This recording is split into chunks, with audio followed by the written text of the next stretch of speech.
huge hockey fan already. And the Caps were my team. And every year they have disappointed. They made it to the finals. You have to go, it's just like Sweet 16. You got to go through 4 rounds. Made it to the finals once, got swept 4-0 by the Wings. What a heartbreaker. So now we have this world-class Alexander Ovechkin, greatest player in the NHL, maybe the greatest player that's ever been in the NHL, and he can't do it alone. That's the problem. We keep thinking he can do it alone. He can't. But we've got a good, solid defensive core now, which we haven't had in 10 years or so, so we have a chance. We got a decent offense. We've lost some firepower over the past few years, but we've gained defense, so we'll see what happens. I mean, what team do you know that could keep the New York Islanders, one of the top offensive teams in the league this year, to 11 shots in a game? 11 shots on net in 60 minutes of hockey. That's good defense. But part of that is my just wishful thinking. You know, I don't expect to make it past the Rangers.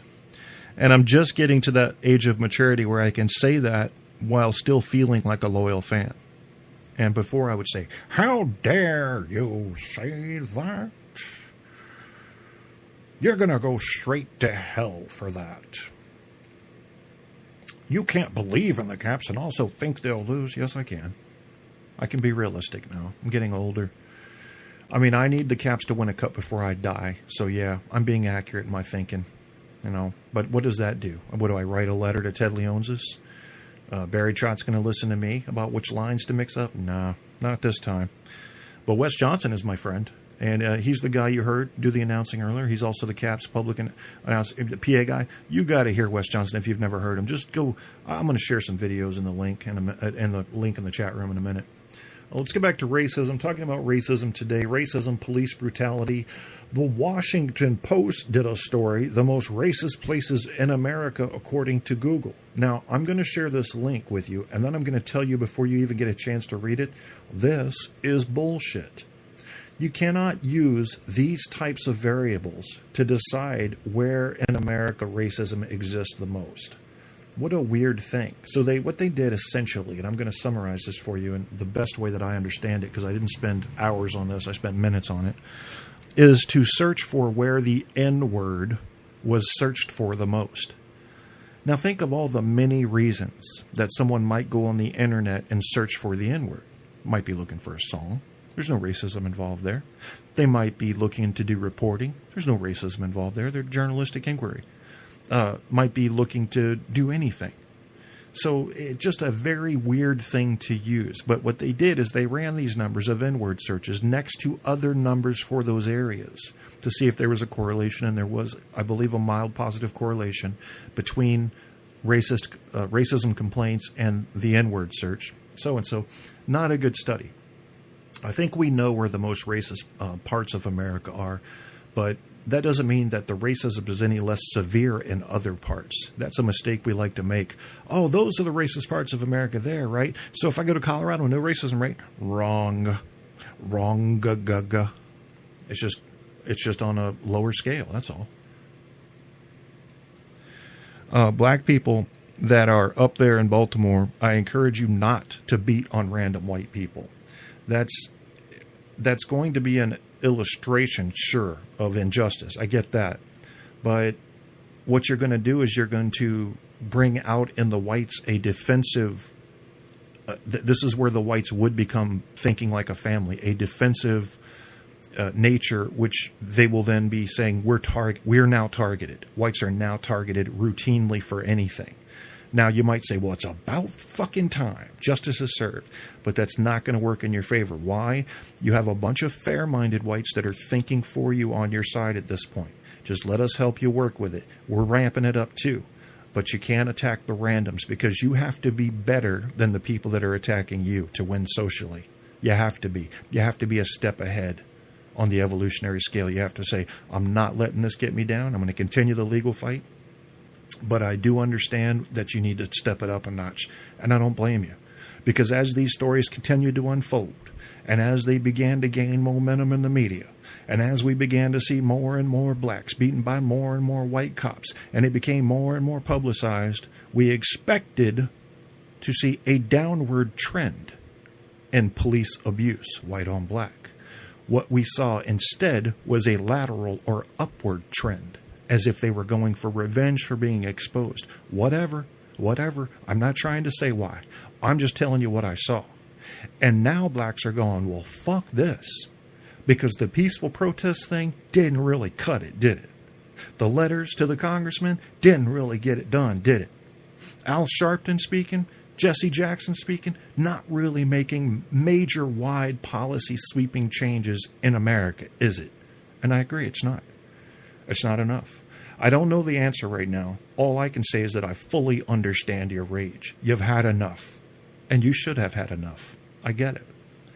I'm just hoping that you stay more cool and controlled than what I've been saying in Baltimore, because you're more likely to win what it is you're after if you can keep that cool.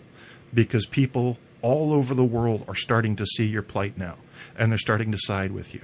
But if you turn into animals, some of those people, some, will back up and take that support away. You don't want that to happen right now.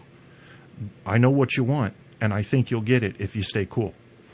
But I realize you had to ramp it up. I'm with you. I just fucking get it. I mean, I can imagine being black. It's hard to imagine, okay, I'm 43. Can I really imagine what it would have been like to be black for 43 years before now? No.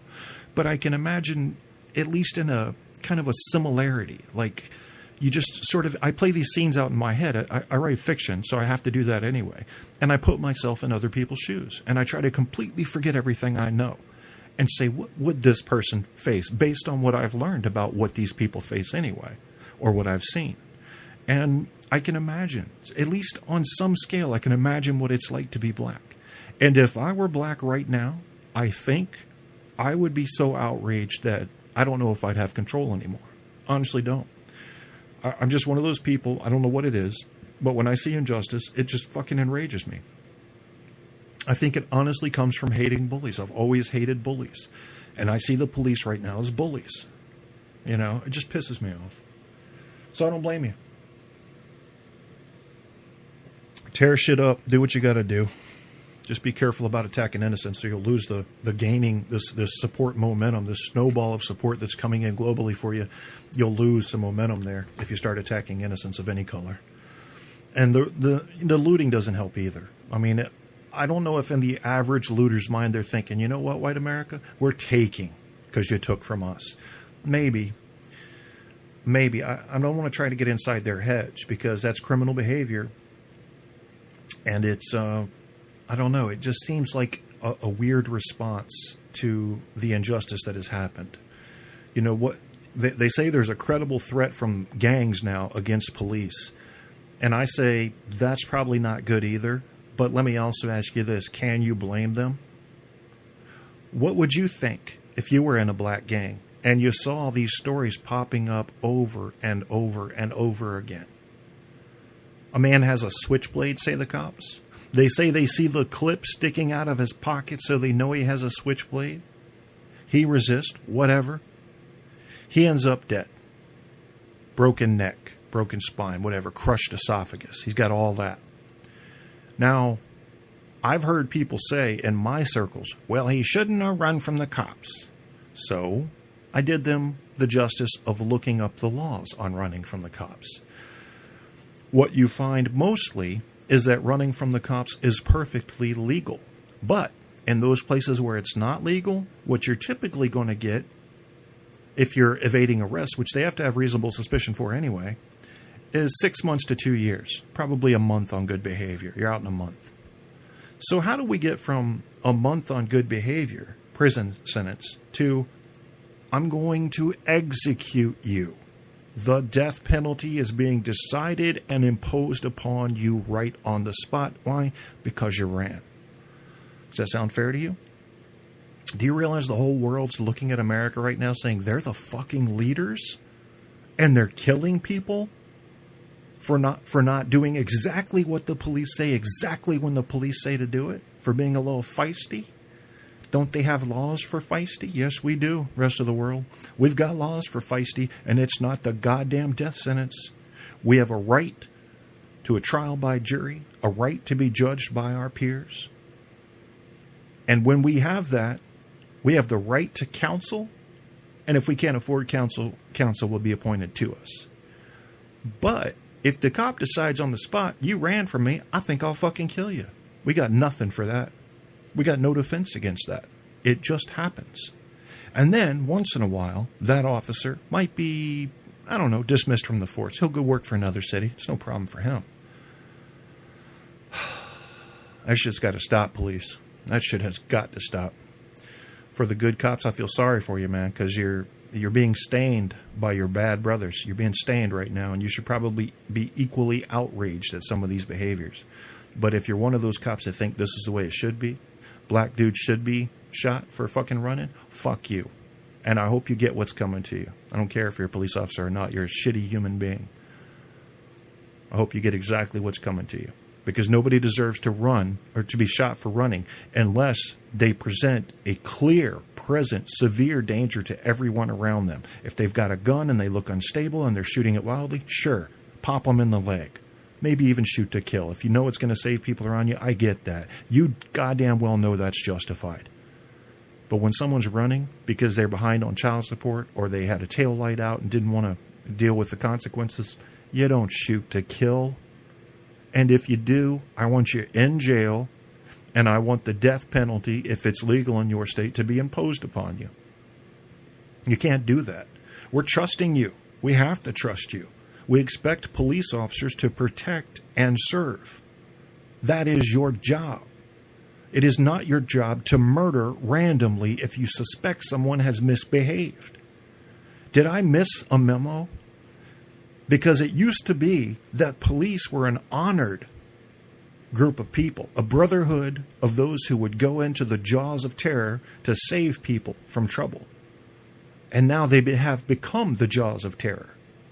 And now I know that police forces got militarized essentially after 9/11, and you can kind of see how that works. It's the constant tug of war between security and security and freedom. But once we needed the security, we started giving away our freedom. What you saw was these police forces ramping up. It started looking like military commando units, didn't they? Still do. And you're going, you need that for us? I mean, these people were more equipped in some cases than our soldiers in Afghanistan. You need that for us? What are we looking at here? I don't know. I mean, I don't get it. I don't get it. But I know it's got to stop. And if it doesn't stop, there will be a civil war, and it will be nasty. And I hope everybody's ready for that. If the police don't start fucking behaving, there's going to be a civil war in this country within 10 years, and it's going to get nasty. And do not underestimate the power of an enraged person on how many people they can put into harm's way when they decide they want to do that. Don't underestimate it. So we need to get that shit right. Jews guy says, Kay, you never lived in the hood, Whitey. You're right, but I did spend some time in the hood, especially at a couple of my jobs. I used to work for a rent-to-own company, and I would have to go and collect payment on weekends when we could catch people at home. It was like a weekly thing. It was like the mob, really. But sometimes if they couldn't pay, I had to take their shit. It was on a weekly thing. So if you didn't pay on a Friday, I had to come get your shit on a Saturday. And if we were running behind on, whatever we were doing in the store, if we got deliveries or whatever, I'd have to go out and take people's fucking TV in the ghetto at 10 p.m. on a Saturday night as a white guy. And let me tell you something, man. You're not really looked upon friendly in that situation. And that's when I got a real chance to see how people lived on welfare, to see what the black community was like. And I learned a lot. I learned a shitload in that job that I did not believe until I saw it. And that was where I learned that people on welfare, there's no such fucking thing as a welfare queen. They are miserable. And there's this popular white meme going around that all the black people on welfare are living the high life on their textile. Get the fuck out of here. Look up some shit. Nobody wants to look up some shit. Is it the Jews' fault, Jews guy? It must be. It must be the Mossad. Was Mel Gibson right? Speaking of Mel Gibson, as some of you guys know, I'm working on a book. I'm very fired up about this book. I have half of Scotland already on board wanting a copy of this book that I haven't even finished. And that's something else I wanted to talk about this show, about doing shit that you say would be cool but you never do. Like a radio show or writing a book, yeah. I'm not saying it has to be good. My shit speaks for itself. It's not good, but I did it. Stop waiting and do the shit you say would be cool to do. Do it. You don't know if you'll be dead